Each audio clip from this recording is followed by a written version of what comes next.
In the project's general data section, we have the three sections: project info, design office, and project description nodes.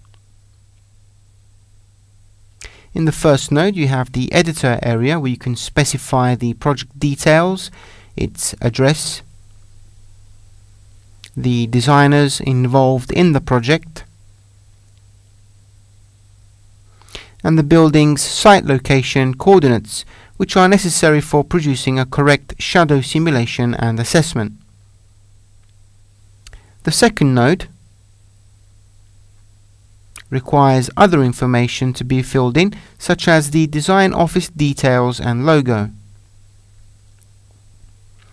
This information can also be copied from a previous project where the same data may have already been entered. In the third section, you can also enter a project description that will then be automatically inserted when printing the construction documents.